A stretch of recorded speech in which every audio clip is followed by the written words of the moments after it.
Thanks for making the Locked On Ole Miss podcast your first listen every day. We're free and available wherever you get your podcast, including YouTube, part of the Locked On Podcast Network, your team every day. Hello, I'm Stephen Willis alongside Brian Smith, and we're going to talk a little bit recruiting on this Saturday morning. But first, I want to let you know that LinkedIn is the official college football recruiting sponsor across the Locked On Podcast Network. LinkedIn Jobs helps you find the qualified candidates you want to talk to faster and for free. Post your job for free at linkedin.com/lockedoncollege. Terms and conditions apply. So, Brian, you are getting ready to get really busy with the beginning of high school football in Florida. Yes. So, where do you think you'll be this first weekend? Right now, unless I change my mind, I'm going to go to Ocala Vanguard hosting Miami Central. Okay. Any players that we should be familiar with there? Because this is a mostly Mississippi audience. I mean, Ole Miss is going to offer half of the kids. I mean, Miami Central has 20 plus players. Okay. It's just Armando Blunt, Atarica. There's a couple defensive linemen that are class of 25 that can pick their school. And I'm sure Ole Miss is recruiting them. I'll find out tomorrow. We'll figure it out. So. Yeah, it should be quite interesting. But speaking of which, everybody is talking about Kamarion Franklin, but that is going to be announced sometime in the next hour or two by the time you're watching this. So we're not going to cover that here. We're going to talk about Trever Jackson. And are you hearing anything there? Is this the weekend where he finally pulls the trigger? I know one of my buddies spoke to him, John Garcia. I don't know the date, but I know it should be coming up pretty soon because I know he was kind of tired of it when I talked to him about a month ago. I wouldn't be surprised if it was in the next 7 to 14 days. I don't know if he's set a specific date though. No, let's see, on the Ole Miss board and all that talking about that is like everybody's like he might do it this weekend, which tells me it's probably 7 to 10 days. That's usually the way that works. Yeah, so I mean that's fine. It'd be good for them to get a quarterback. You got to get one in every class, and he's got a lot of upside. Yeah, I said on my show earlier this week, he was built in a lab for Lane Kiffin's offense. He can run, he can throw on the run, and he can play from the pocket. That is definitely a Lane Kiffin quarterback. Yeah, it's quite good. I'm really excited about Trever Jackson. I will be at his game on September 8th versus Osceola High School in Kissimmee. And then later on in September, I'll be at Sebring High School checking out Andy Jaffe playing against Sebring High School. Yeah. So that's our Locked On the road that we're going on. So you're not the only one that's going to travel. I got a couple of kids I can go watch too. There you go, man. Any interesting things that have popped up coming up real close to football season that you think would be interesting for people to hear about? Well, a couple of things. Number one, with the way NIL is changing, I strongly urge people, although it will probably make them mad, to go look at what the state of Missouri has done with their NIL collective. And I only have cliff notes. But the short end of this is if you're an in-state player and you commit to a state school, you can start earning NIL like September 1st. Now, California has had this, but that's a totally different animal for a lot of political reasons. But Missouri doing it and it opening up, it's going to change the landscape yet again. And arguably the nation's best players from Kansas City and everybody and their brother thought he was going to go to Oklahoma. Missouri passes this law, and lo and behold, he goes to Missouri. So this is not it's not about an Ole Miss kid, but eventually it's going to be. Mm-hmm. And this is probably not a good trend because everybody's trying to one-up each other with legislation to get recruiting wins. It's crazy. That's first thing. Second thing, just for a note, college coaches right now can't go on the road and kids go to like practices. It's a dead period. So if you're not hearing much news, there's a reason for that. That'll kick back up the last weekend around September 1st. It starts over and everybody can kind of go see each other again, but a little bit of a downtime. Yeah, a couple of shows ago, and I can't remember which one, you were talking about maybe you were going in that I-10 Mississippi corridor to maybe see a couple of games. Any update on whether or not you're going to do that? Well, the quarterback I wanted to see transferred to the state of Tennessee. That's true. He's at Lipscomb now. Yeah, so I don't know. Like he has a really big game in October in the state. But I mean, I don't know which kid I would go see if I went down along the Mississippi corridor on I-10 yet. That, quarterback is different, getting to see a quarterback live. So I got to research that again and try to figure it out. I'd love to see Waller play for obvious reasons, just because he's such a special player and he's not the only kid at that school. So that would be interesting. And maybe one of the other games around through there. I'd love to see Saraland play right there in the Mobile area. There's so many good teams along I-10. It's a blast. You just got to, what's logistically realistic and what's the most bang for your buck.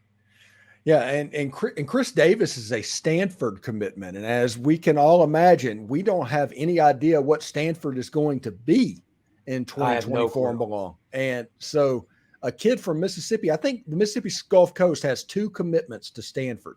Now, the education, we get all of that stuff. But, yeah, what do you think is going to happen there?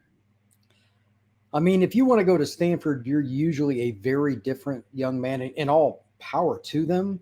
But that program stinks, and they're probably going to stink for a while. But their coaching staff, to their credit, they've got commitments all over the country.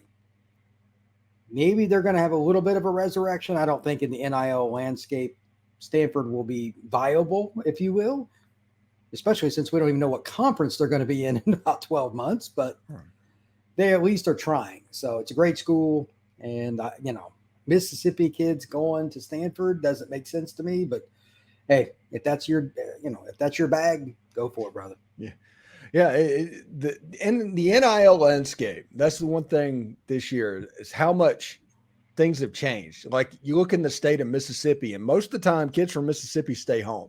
That's the way it's been. There's been a couple of kids that go out and they don't usually go far, but you got 2 Stanford commits, a Florida commit. I mean, it's just all over. A couple of Florida commits, actually.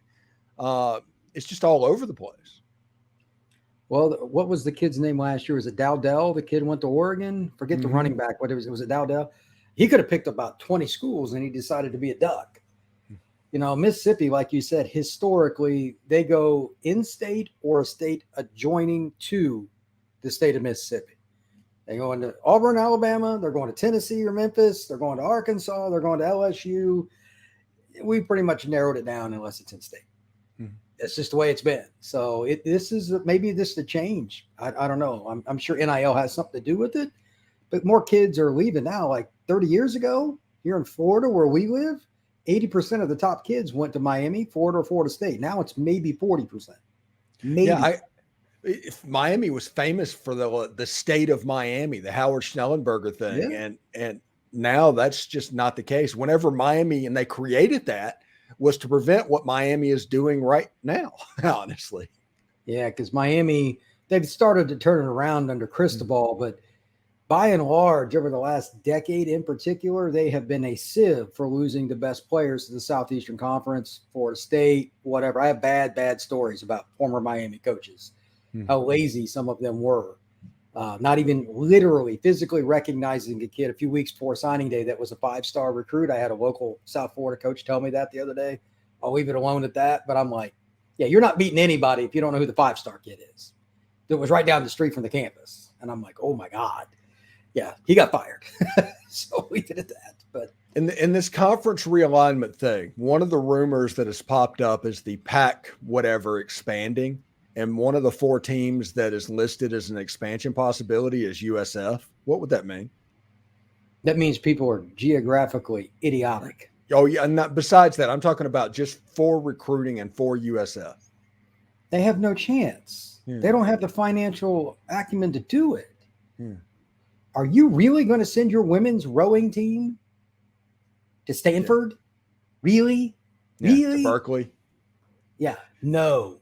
Can you imagine a Florida school just in a conference with a California school? You talk about no, I cannot. Talk about a crisis of cultures. Good grief. Oh, yeah. I mean, culturally, it's bad. And most importantly, whether we want to hear it or not, the most important word in our society is money, and it doesn't work money. It doesn't work for the money. It does not.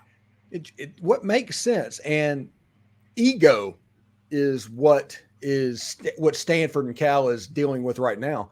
But what makes sense is for them to say, hey, Mountain West, let's all come together. Let's call the Mountain Pac Conference, merge together. You've got all of these regional schools.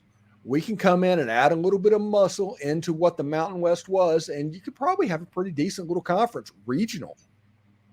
I think they're a little butthurt, especially like Stanford has the most championships by a mile in terms of like all around.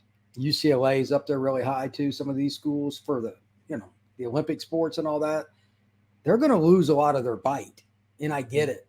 But still, it's football and basketball that drive the financial engine of any athletic department. There are very, very, very few exceptions. Like Connecticut women's basketball. Okay, that's obviously about as rare as it gets. Otherwise, you have to be in a league where the financial contract with the TVs is good. And I know that's their problem. But you can't buy the Ferrari with a low bank account, meaning joining the Big 10 or the Big 12 or whatever it is, because their travel is just not – it just logistically is horrible.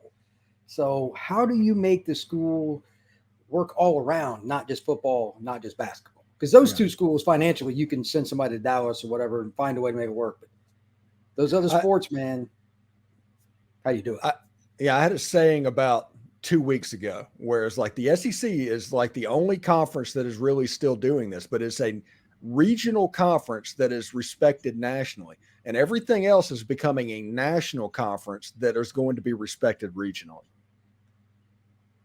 I mean, the Big 10 will be unique, and it's going to be the most fun conference from a just visibility standpoint. I was on the Michigan State podcast earlier. If you're Michigan State one weekend, your coaches can go early to the East Coast. They play Rutgers. You go out on Thursday and you scout that area. There's a lot of talent. 2 weeks later, you're in Seattle scouting before you play the Huskies. That is weird. That is just weird. And do you know Russia is closer to the University of Washington than Rutgers? Unfortunately, that doesn't surprise me. Absolutely nuts. Anyway, thank you for making the Locked On Ole Miss podcast your first listen every day. We're free and available wherever you get your podcast. We're part of the Locked On Podcast Network, your team every single day. Thank you very much, buddy. And we got to do it again next week, man. All right, buddy. I appreciate it. All right, man.